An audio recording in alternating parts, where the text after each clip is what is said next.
Hello, everybody. I'm Skip Alzheimer, and welcome to the AV Geeks Lunchtime streaming show. Um, we are watching old 16mm films based in Raleigh, North Carolina. We got a lot of stuff, and we keep finding more stuff, and people keep donating more stuff, and so we got a lot of films to go through. So I appreciate you helping me with this effort to watch films that we haven't seen before.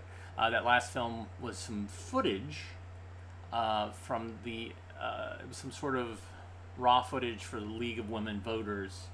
With 16mm film, most of the time you would shoot the footage on a camera, then you would have a sync to a magnetic audio tape recorder, like a Nagra or something like that. And you would then sync the sound in while you're editing. There were some cameras that were made that are called Auricons, which actually had a little sound recorder that would basically record the optical soundtrack. So when you process it, the optical soundtrack would be with it. And then also there was Magstripe 16, which a lot of news agencies use. A lot of TV news would use that. Shoot it. It would record the audio to the Magstripe. Then you would process it, film in 11. That's basically when they say film in 11. That's what they're saying, is that they shot the footage, it's being processed, it's being edited, and they would have it for the 11 o'clock news. So that's where that term comes from. Some of you who are young probably have never heard that term, but maybe you've heard it in like a 70s movie or something like that, or 70s TV show. Well, I'm watching the Mary Tyler Moore Show with my wife, and there's a lot of references to film and getting the film in the film library, and there's cans of film, so it gets me all giddy. Anyways, where are we at? Oh yeah. Let's learn about how important it is to be a military nurse. Enjoy.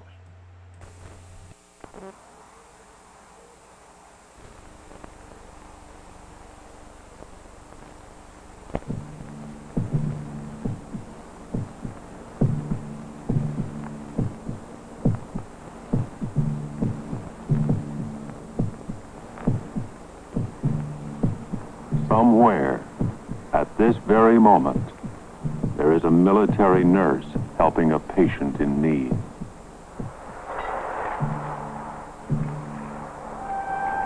Somewhere, at this very moment, there is a military nurse assisting surgeons in an operation under hospital and battle conditions. An operation ranging from open heart surgery to the treatment of a skin abrasion. Somewhere, at this very moment, there is a military nurse introducing a father in uniform to the newest member of his family. This is their story.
opportunities military nursing offers. To work with outstanding medical people, the latest medical equipment, and of using the most advanced medical techniques in the saving of life and promotion of health.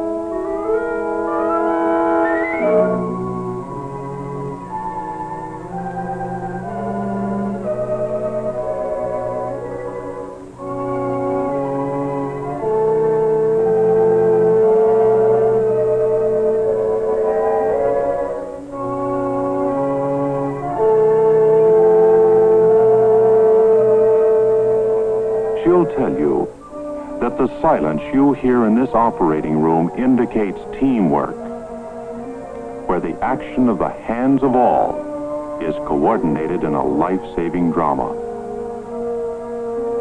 And she'll tell you of the deep satisfaction she is experiencing, being a member of the military medical team, of knowing that her professional services are needed. And she means it.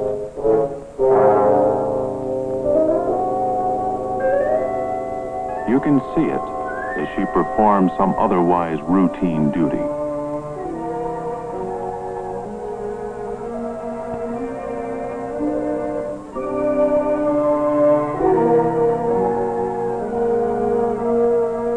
You can see it as she extends her professional knowledge in one of her classes. You can see it in an impromptu bedside clinic she herself may have suggested. You can see it as she reports a case study during one of the regular staff meetings she attends. You can see it when she's engaged in research, as this Army nurse is, working in a germ-free operating area.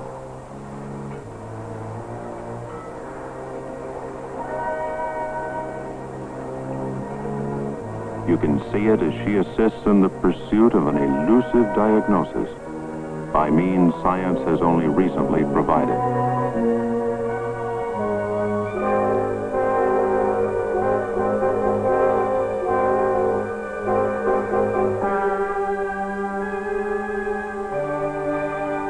You can see it in her deft handling of equipment, attained through her program of self-improvement.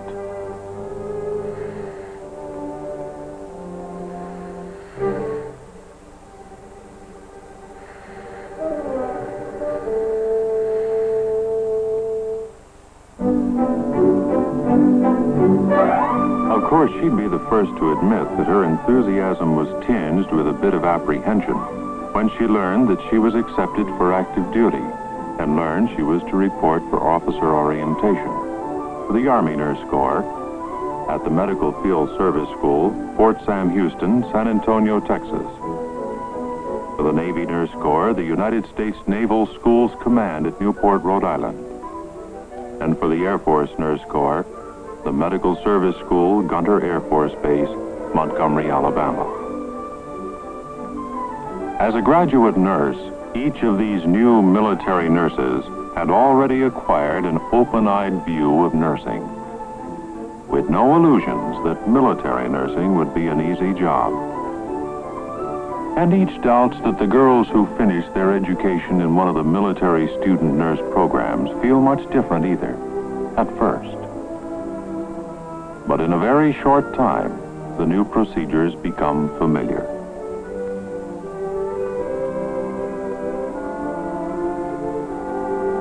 Each of them begins to feel the esprit de corps shared by military people.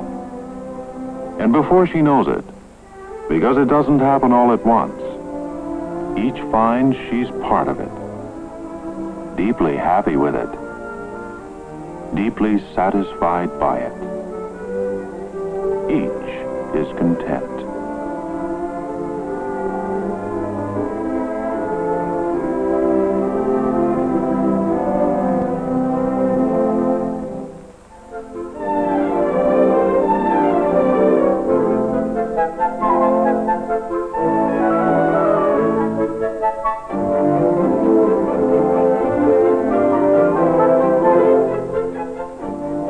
Their new new people to meet all the time. People within her own profession. Men and women whose mature knowledge she appreciates and respects.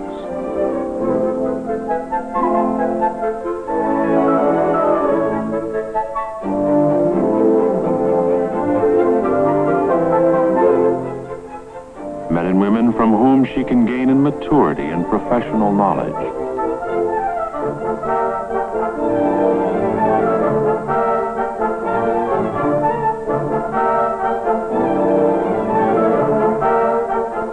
Each of the services provides a sense of belonging in any one of its installations, no matter what its size, where friends also of officer rank can be made easily and quickly.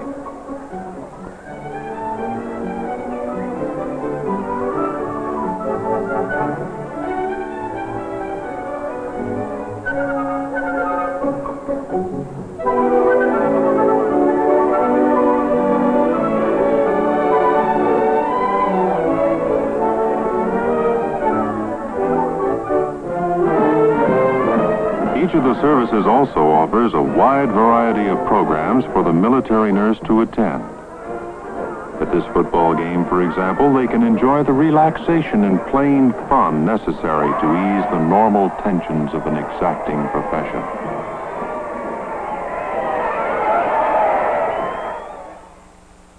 No matter which uniform she wears, a young woman's opportunity for service is about the same. Oh, there are differences, of course. They're bound to be. For example, the Navy nurse quickly learns to call the floor the deck, and to tell the difference between port and starboard.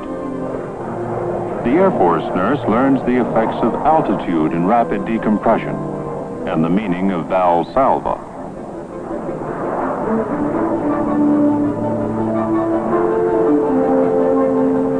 The Army nurse soon learns the meaning of bivouac and finds the helmet can be quite comfortable.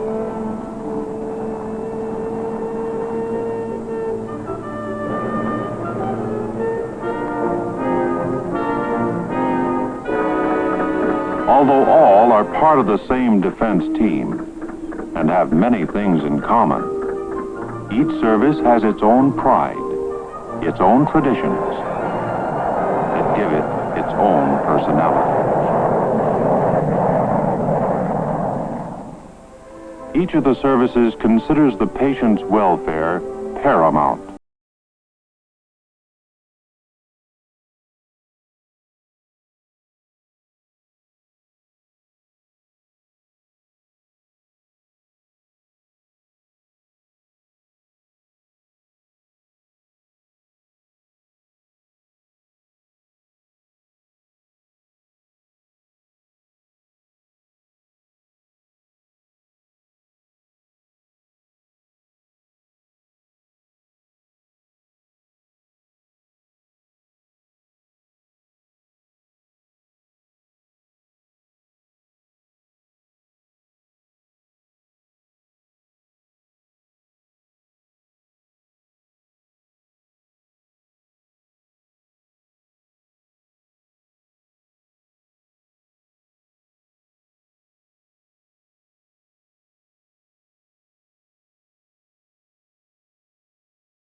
Hear my prayer in silence before thee, as I ask for courage each day.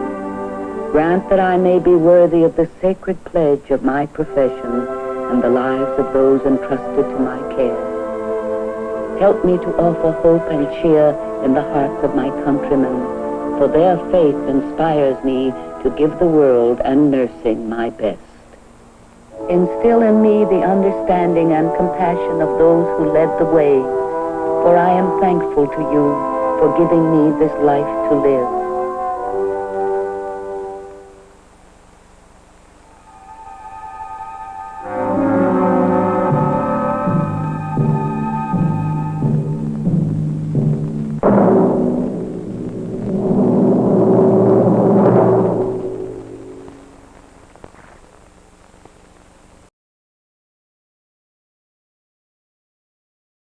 Ominous at the end. It was like, this is great. What a great career. What a great thing you're doing for your country. I still have pizza in my mouth. It is lunch after all. Thank you, Have a Ham, for donating coffee and doing it in the name of another commenter, Old Radio. Old Radios. Not olds like Oldsmobile radios, but Old Radios. Who is a super fan, who's been watching AV Geeks online since before we were putting stuff on YouTube. So thank you, Have a Ham, and thank you, Old Radios, for your diligence. I hope that when you work on radios that you keep in mind the importance of eye protection.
I got this and another one about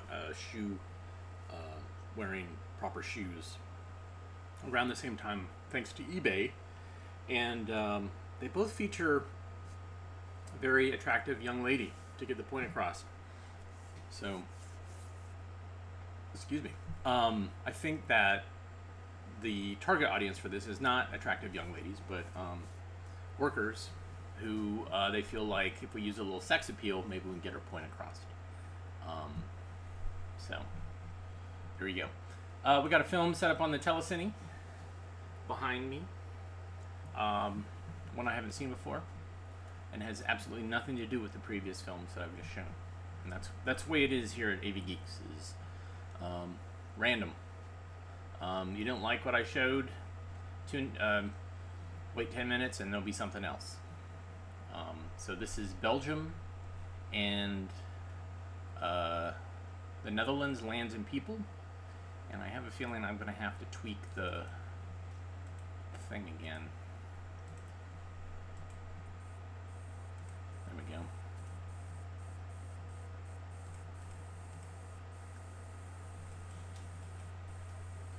Alright, here we go. Enjoy.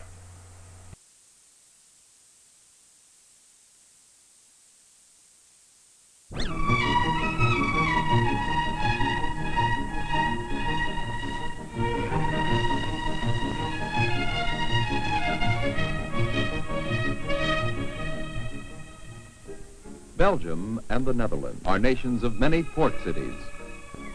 The harbors of these cities are crowded with ships being loaded and unloaded.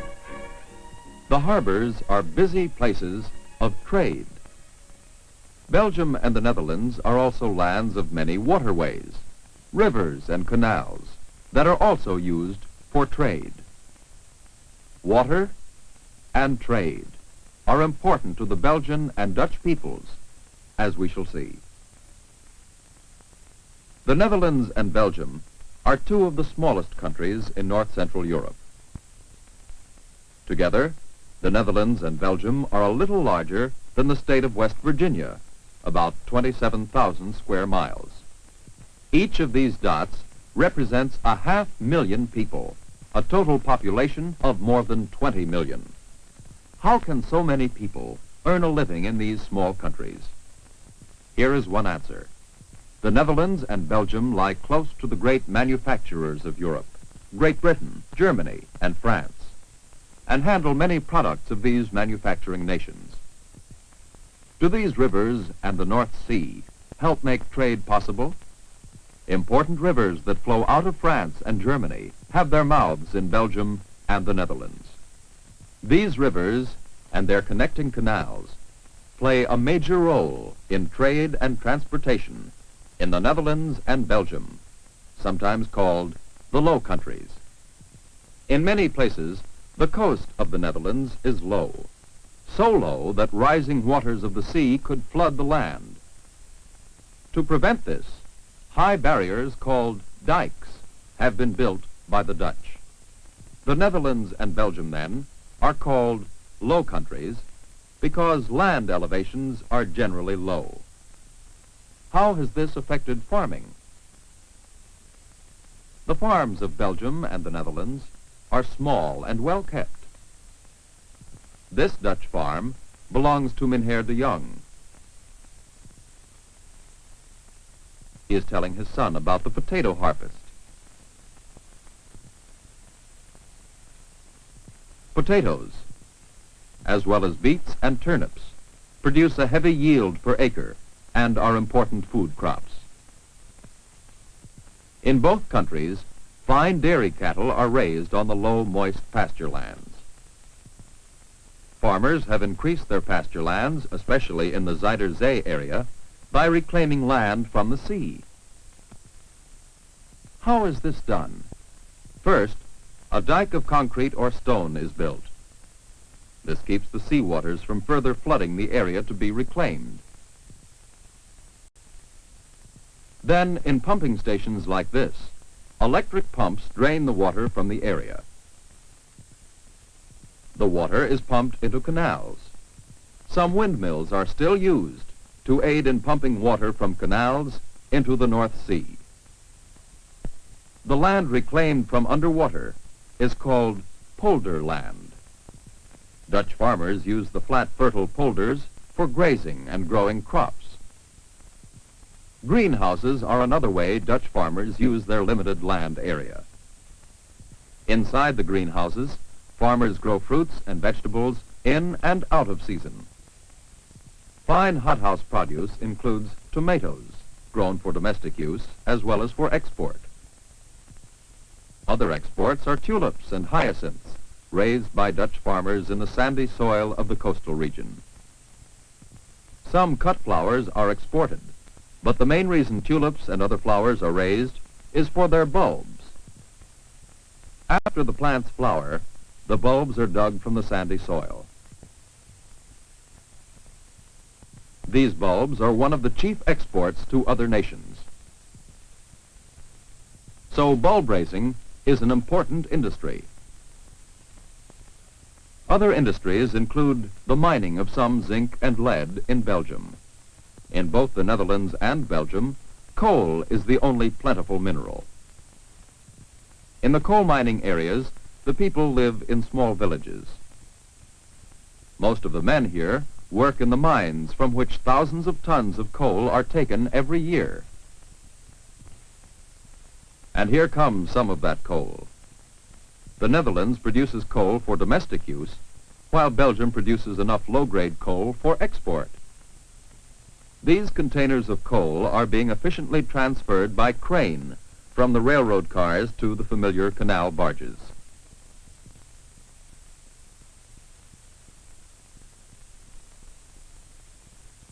The coal, dumped into the barges, is then transported along the busy canals to the larger cities of the Netherlands and Belgium.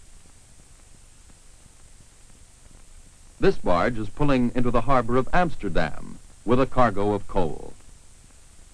Other barges and ships bring commodities from all over the world.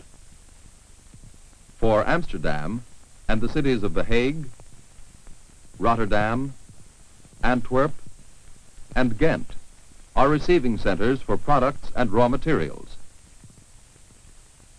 Can you think of some reasons for this large volume of trade? Would access to the North Sea by the Netherlands and Belgium be one reason? During the age of exploration, Dutch and Belgian ships sailed through the North Sea and the English Channel to find trade routes to foreign lands. Today, Dutch and Belgian merchants continue to import goods from such overseas lands as Indonesia and the Belgian Congo. Mynheer Huizinga, an importer, is showing his son some of the sights of the harbor. They pass buildings along the docks where merchants trade in raw materials. They see raw materials that will be processed in Low Countries factories. These are sacks of coffee beans imported from Brazil. How are these imports used? The raw materials will go to manufacturing centers. Goods may be transported by barge or by rail to large manufacturing cities. Over long distances, when speed is necessary, air freight is used. For local transport, trucks are important in delivering raw materials to the factories. In some factories, raw cotton is processed for use in textiles. In others, steel is rolled for the large shipbuilding industry. Metals are also used in the manufacture of radios and other electrical goods. Diamonds from Africa are cut for jewelry and for use in industry. Raw foodstuffs, such as cocoa beans from Africa and South America, are processed and packaged for export. In addition to factories where products are processed and packaged, there are refining plants. This large oil refinery is near the port of Rotterdam. A large amount of coal, both domestic and imported, supplies abundant power for many factories, and a dense population supplies factory labor, making it possible for the Dutch and Belgian peoples to process imported goods. Finished exports are shipped from the port cities. On the return voyages, the ships will bring more raw materials for the factories. Some boats are bringing fish, one of the chief foods and exports of the Low Countries. Do all ships in the harbor belong to the Dutch and the Belgians? No. Some of the ships belong to other nations. Many are from Western Europe. Important rivers of trade, such as the Scheldt, the Meuse, and the Rhine, have their mouths in the Netherlands and Belgium. Will ships and barges from Germany have to pass through the Netherlands to reach the North Sea? Will ships from France pass through Belgium to reach the North Sea? The development of port cities illustrates once more the importance of water and trade in the Low Countries.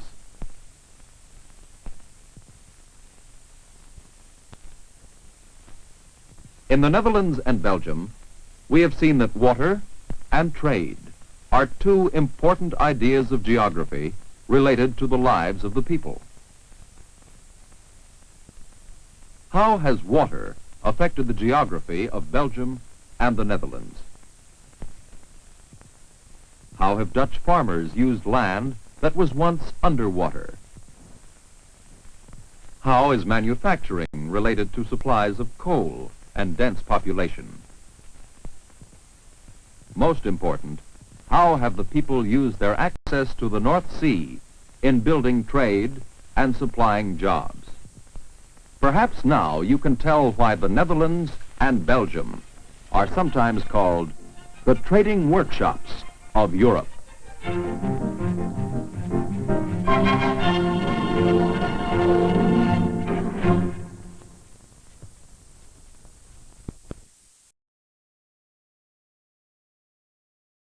I'm going to, what am I going to do here?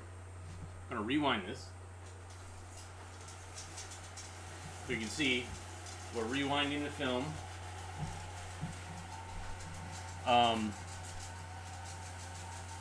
You can see it's rewinding, going backwards. This is a film that I pulled from the stack, and it had a metal reel on it that was, oops, hold on. That was causing issues. It was rusted, and so it was also had a tiny hub. So I don't know if you noticed at the end the film was rolling a lot more. It's because it was shrunken and warped because of that small hub.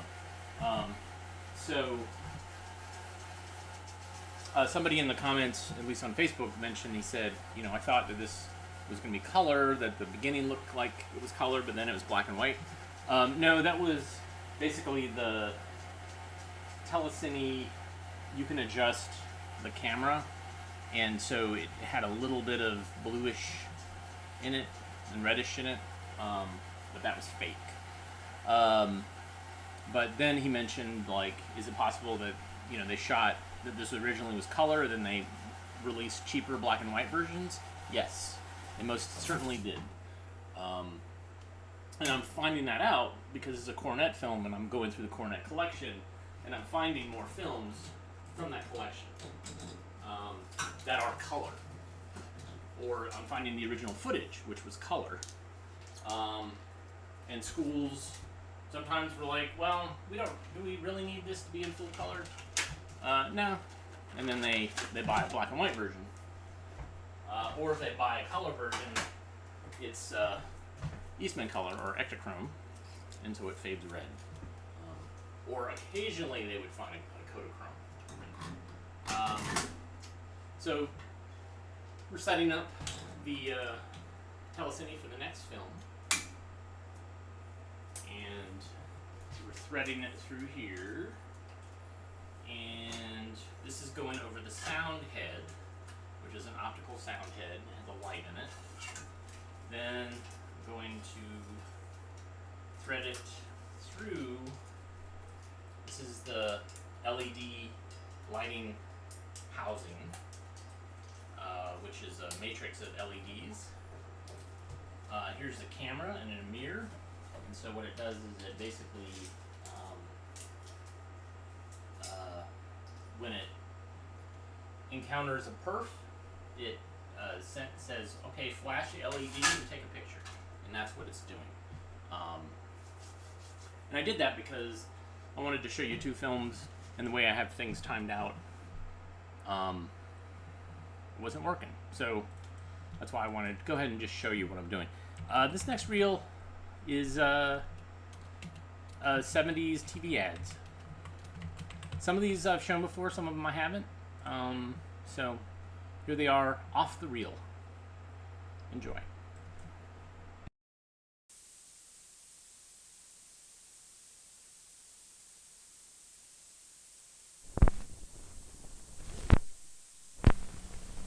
Hello, Mr. Winters, Nationwide Claims. I understand you had an accident. You hit a tool shed. Backing out of your driveway? You hit a tool shed backing out of your driveway because you were rushing to the hospital. You were rushing to the hospital because your friend just tripped over your garden hose and sprained his ankle. He was helping you put out the fire. Mr. Winters, maybe you better tell me about the fire. Your garage was burning down? I see. Your garage is attached to your house. Mr. Winters, I'll be right over. I'll be right over. The Nationwide Claims Adjuster can help you with any insurance claims problem, or all of them. Fast claim service as near as your phone, night or day. Part of Nationwide's blanket protection for your family or business. Nationwide is on your side. Nationwide is on your side.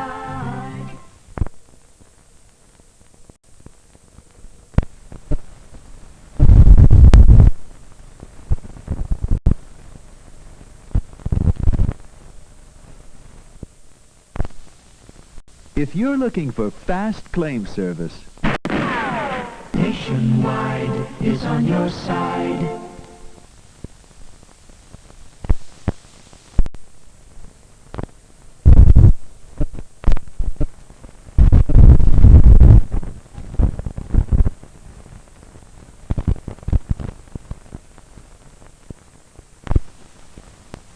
after the baby, let us tell you the facts of life. Nationwide is on your side.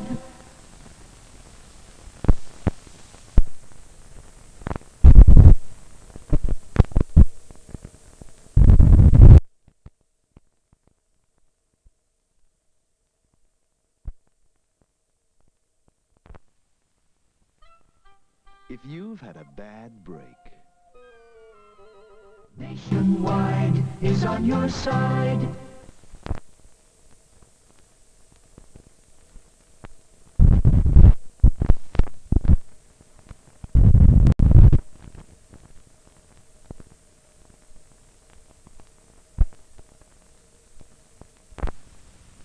whether you need group insurance for a few people or quite a few people, Nationwide is on your side.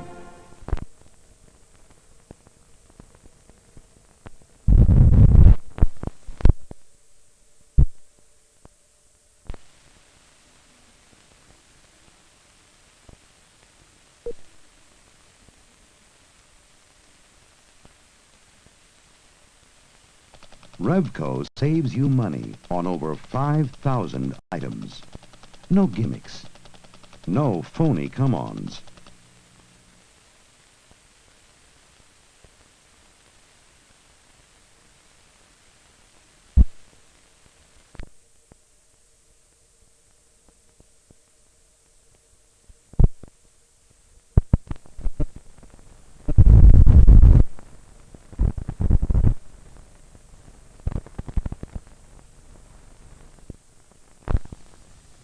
if you need help getting over your insurance hurdle, Nationwide is on your side.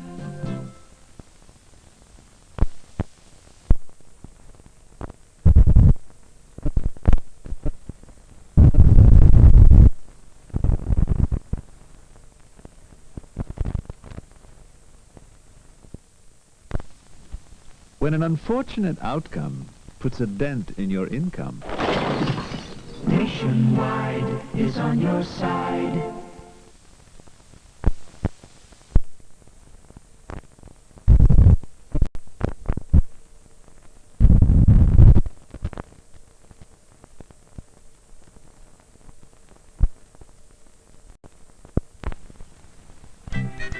life begins at 65. When Nationwide is on your side.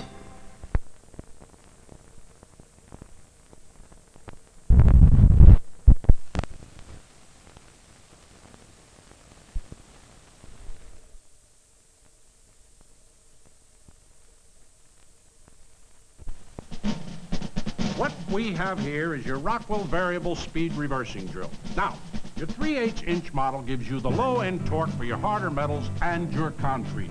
This is your variable speed trigger for drilling, sanding, grinding, buffing, and driving screws. This is your reversing switch for taking up the screws. Your Rockwell 3/8-inch variable speed reversing drill. Any questions?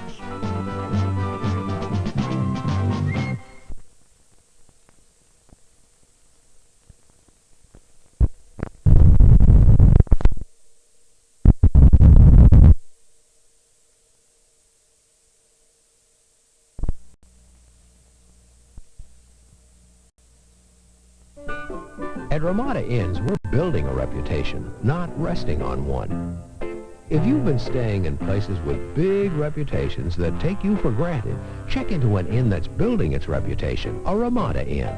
Welcome. We're big enough to be where you need us, but small enough to know we need you. Don't have reservations about our reservations. Stay in any of our 700 by dialing our 800. At Ramada Inns, we're building a reputation, not resting on one.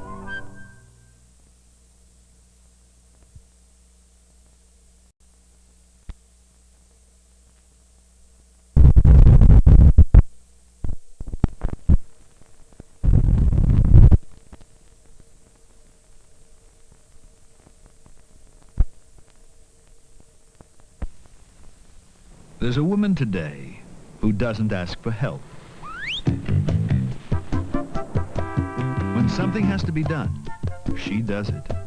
She's single, she's married, she's divorced, she's a widow, she's a working woman with the same responsibilities a man has. At Nationwide, we can help her meet these responsibilities with every kind of insurance she might need. Life insurance and health insurance, homeowners insurance, or renter's insurance, auto insurance, and of course, business insurance. The same kinds of insurance a man needs. Call your Nationwide agent. Ask him or her how it can work for you. Part of Nationwide's blanket protection for your family or business. Nationwide is on your side. Nationwide is on your side.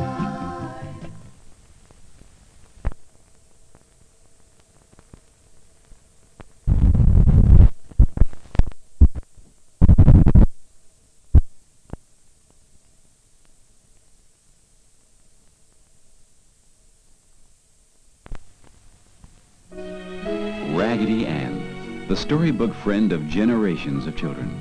She and Raggedy Andy come to life in a new family movie directed by Richard Williams, Oscar-winning director of Dickens' Christmas Carol, with songs by Joe Raposo, whose music made Sesame Street sing.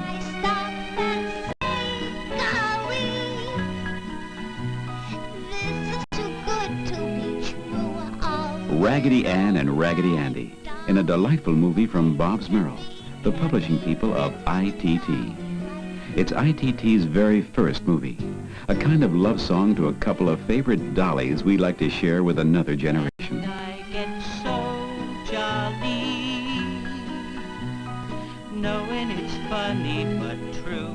ITT's Raggedy Ann and Andy at some very lucky local theater. Can be friends with a dolly like you.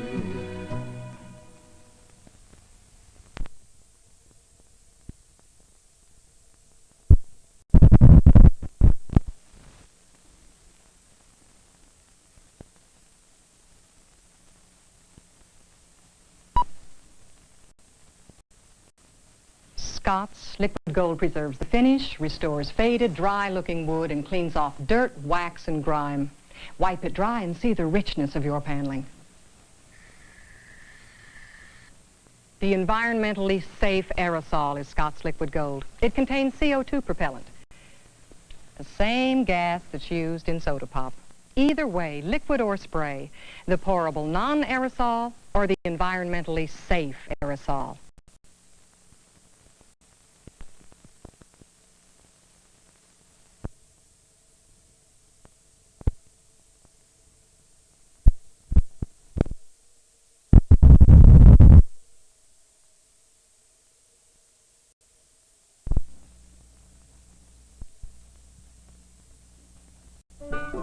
At Ramada Inns, we're building a reputation, not resting on one.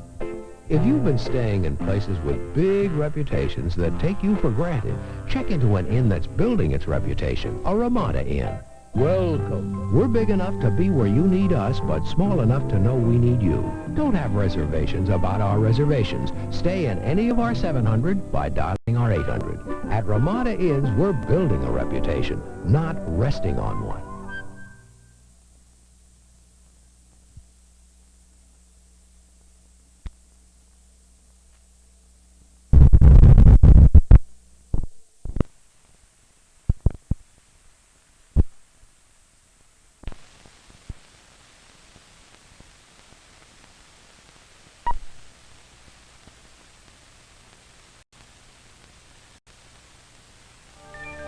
You can pay more for your prescriptions, or you can have them filled at Revco.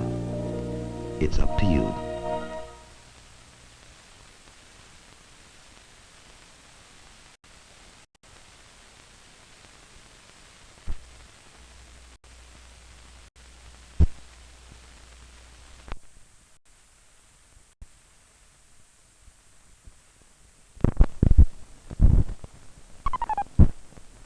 Rockwell, the deal 30, mixed track, take one.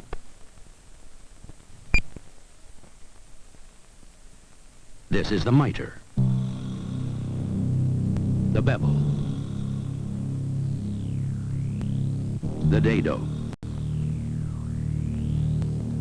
The tool, Rockwell's 9-inch Homecraft saw, versatile, accurate, powerful, complete with motor, wings, and stand. The deal, just $169.99. Buy one now and get a $19.99 Rockwell cordless drill for only a penny more.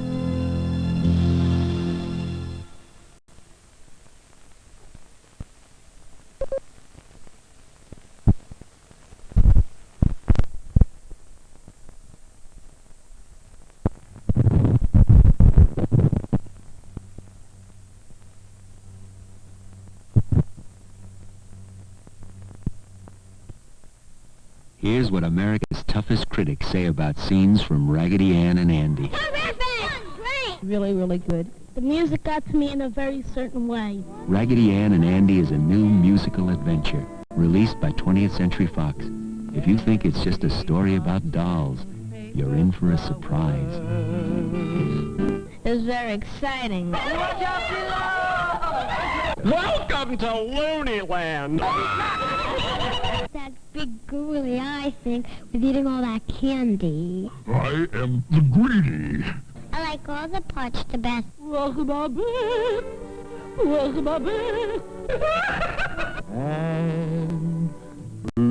Raggedy Ann and Andy has enough fun and excitement for everyone in the family. It's the musical adventure that has the critics raving. I would give it 11 stars. Rated G.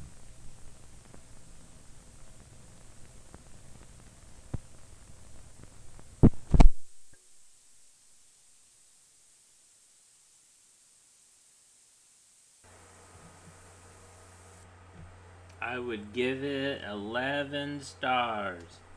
Wow, I didn't know that ITT owned Bob's Merrill Publishing.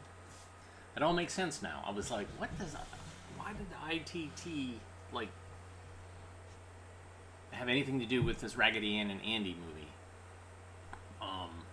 But now I get it. Be interesting to see the history of ITT and what they owned and who they are and all that. And I guess they are a shadow of their former self if ITT Tech is at all related.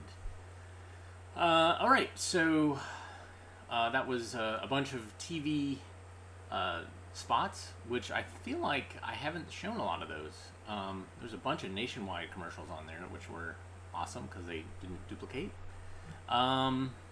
some Mason Adams. I think he was on Lou Grant, and he was on some other shows too.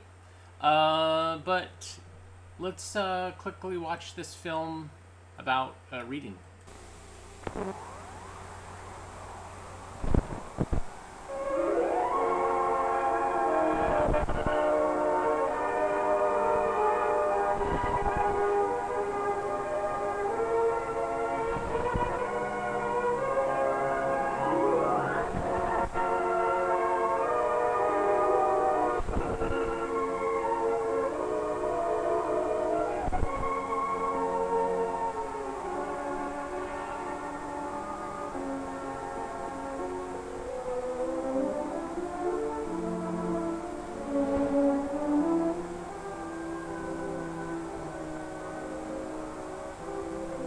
Where does a person's community end? It all depends. It depends on his willingness to share in the mixture of progress and problems that go to make up the modern world. Yet willingness alone is not enough, for there is a fundamental skill without which no one can share in the development of society. That skill is the ability to read. Whether we want to share in the affairs of our neighborhood or our world, we must know how to read, and what is more, how to read well, with the speed and understanding that a complex, fast-moving world demands.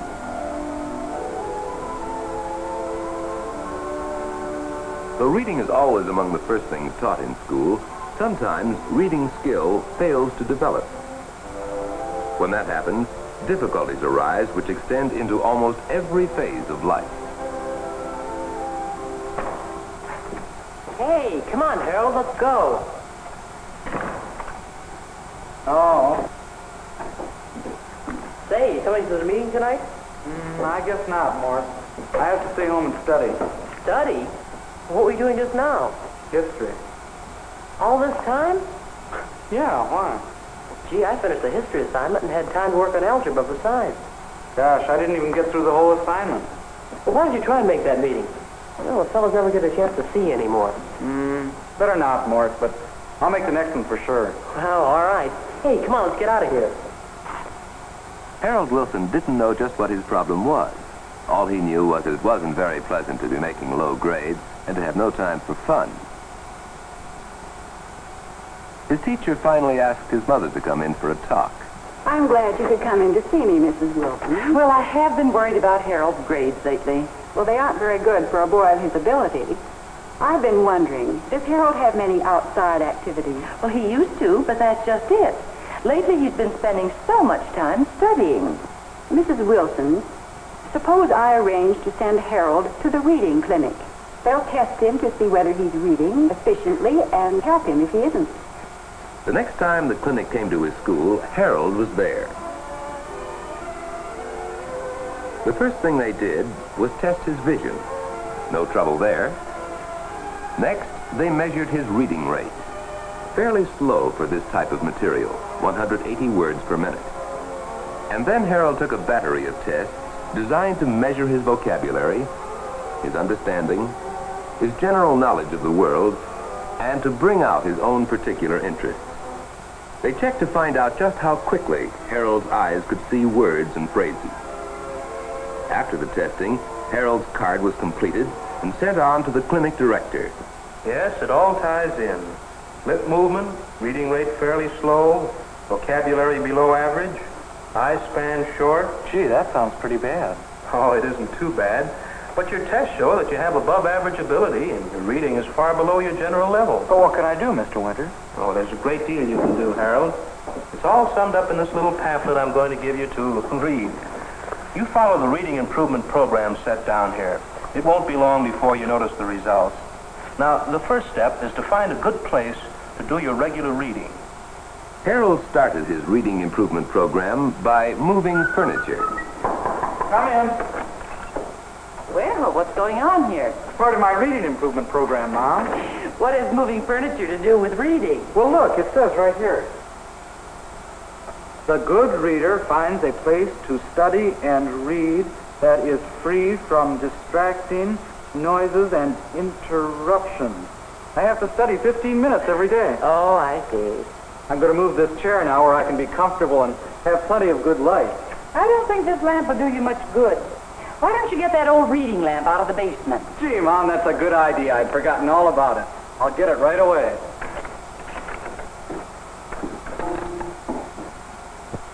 It didn't take Harold long to set up shop, but it did take him some time to learn one of the first and basic requirements of reading: concentration. There were some temptations.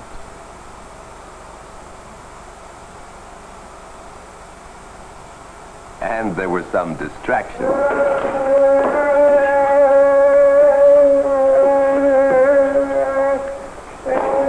Hey, what's going on? Leave me alone.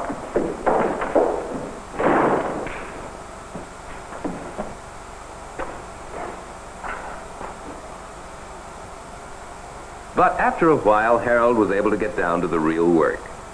He looked over the pamphlet the clinic had given him, skimming it first.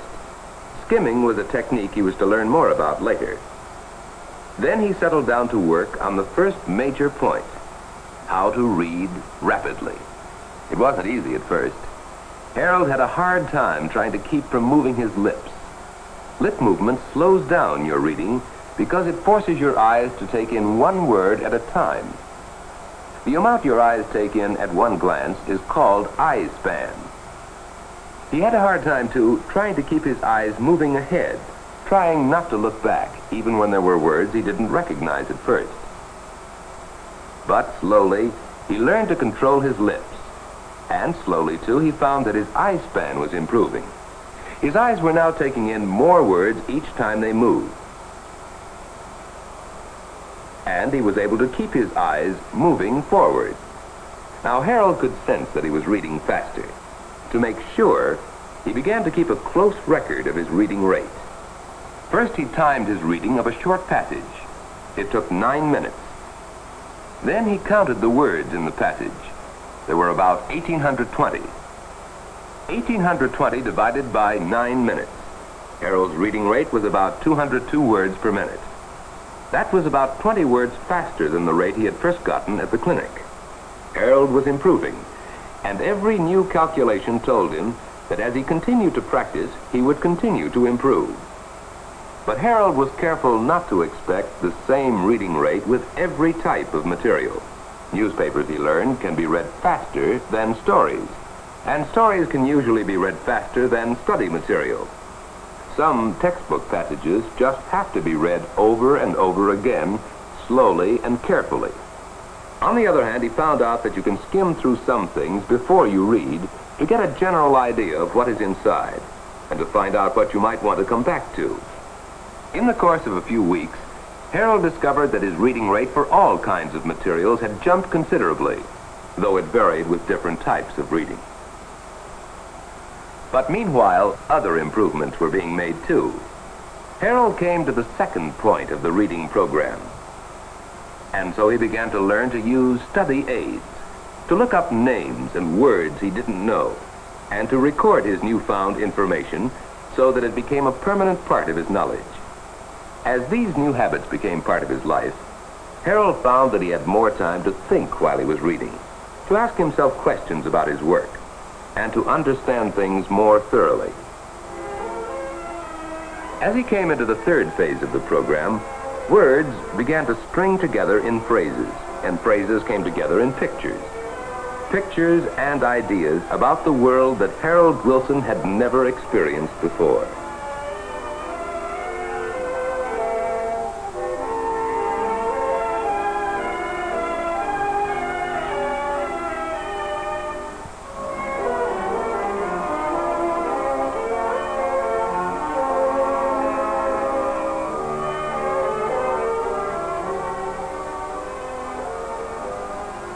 The many days Harold had spent learning to control his lip movements, to increase his eye span, and improve his vocabulary, and read with greater understanding, all this was beginning to change Harold's attitude toward things. Yet Harold himself hardly knew what was happening until one day when he was reading to the family. Reading aloud was part of the program, too. The speaker went on to point out that though Lincoln never had the opportunity for much formal education, He was a voracious reader. What does voracious mean? That means he read everything he could lay his hands on. And that's true, too. Lincoln was a voracious reader. How do you know? Oh, I read it somewhere. I read it somewhere. A statement that Harold Wilson could now make with confidence and with a definite show of pride. For now he began to feel a certain friendliness with all kinds of written material. A friendliness based on his ability to read faster and to get more out of every word. Hi, I'm Ed. Hey, Harold, you hear they're going to close down the recreational center? Yeah, I heard about that. They don't seem to think we can take care of the jukebox and other equipment. They say it costs too much. Yeah. See, you guys, there was an editorial about this in last night's paper. Said it didn't cost half the amount the council claimed. Oh, yeah, I read that. Tell you what, Harold, the club wants to write a letter to the council. You know, study up on the history of the thing and find out how much it really does cost. And what other recreation centers cost, too.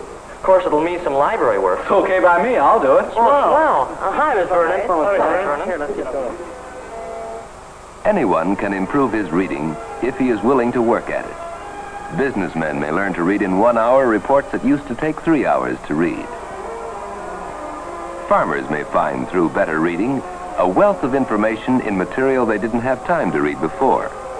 Lawyers often want to improve their reading to keep up with new laws and court decisions. Even our fighting men are learning how important it is to be able to read well and easily. Acquiring this important skill, as Harold Wilson learned, is largely a matter of practicing a 3-part program of reading improvement. The first phase is learning to read rapidly. This means learning to read without lip movement, to keep your eyes moving forward, and learning to increase your eye span to take in whole phrases quickly, without pausing. Improving your vocabulary is the second phase. Among other things, this means using study aids such as the atlas and dictionary. The third phase is understanding what you read, learning to get the meaning in what you are reading. Reading improvement doesn't come easily. It requires constant and careful practice. But keeping at it brings a worthwhile reward. The vast treasure house of man's printed knowledge. Exciting stories of travel, books on hobbies and crafts, stories about people, places, and times. Most important of all, as Harold found, better reading shows the way to a fuller enjoyment of the everyday adventures of life.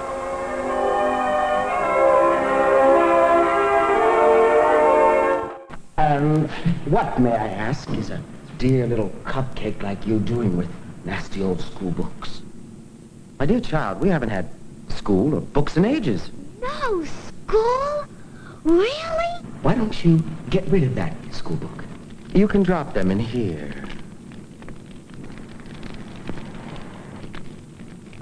It'll get all burned up in there. Well, of course it will, dear child. And so it should. Books tamper with man's basic, natural ignorance. Now, what could be worse than that? But I can't burn this book. It's school property. Nonsense! Apple sugar. You just need to get into the mood. Books are not where it's at, teaching you how to spell cat. I know you'd rather play, so why don't you throw all your books away? Books are made for burning, the fire is already yearning to put an end to any learning. 1, 3, 5, 9, throw them in, the fire's fine. Put the books in the fire, see the flames growing higher. Burning books is our heart's desire. 2, 4, 6, 8, time to incinerate.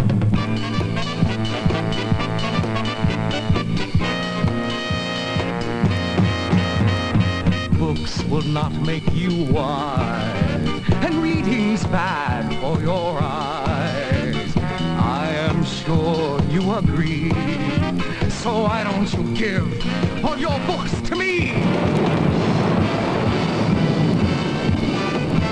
Books are made for burning, fire is already yearning to put an end to any learning. This one here is very good about a man named Robin Hood. Put the books in the fire, see the flames growing higher. Burning books is our heart's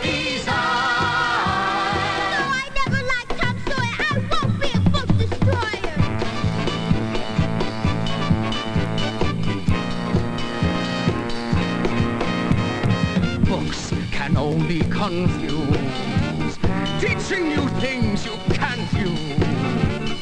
You should listen to me. Burning your books will set your mind free.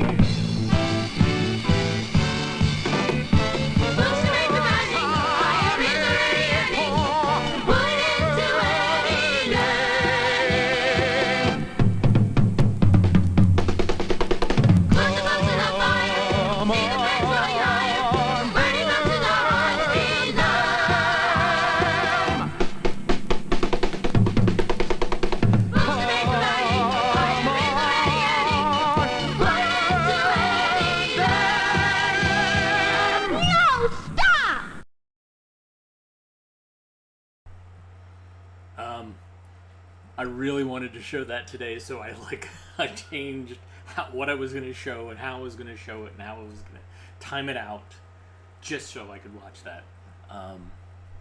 Quickly becoming one of my favorite songs. Shake Hands with Danger is real good, and won me this painting behind me and allowed me to hold on to my clown Thanksgiving painting, but and I love Jim Stringer, the guy who wrote it, but man, Books Are for Burning is real good. It's real good. Thanks everybody for tuning in today, and thank you for those of you that bought coffee for us. That's one way you can support AV Geeks, is to buy us caffeine, so we can do what we do. Sometimes we have to go back in where the films are and have to try to find something. It takes a lot of time and energy and flashlights and crouching down in weird positions, and coffee helps, believe it or not. You can also go to avgeeks.com and find other things that we've digitized, other shows, and we also sell DVDs there, so there you go. Buy some DVDs.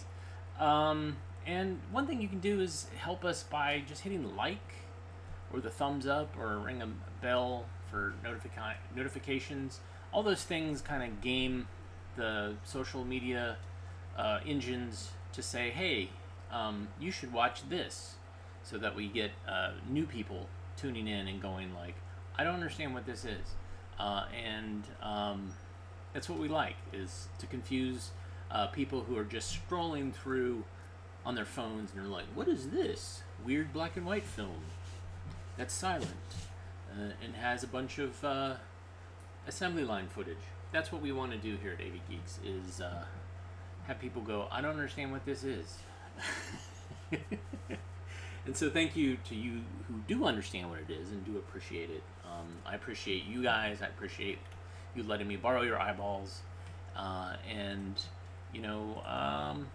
please rewind. Love each other. Have a good weekend. I will be here on Monday. I know some of you have the day off, but I will definitely be here to watch more films, because that's what I like to do. Everybody have a great rest of your Friday and the weekend. Take care.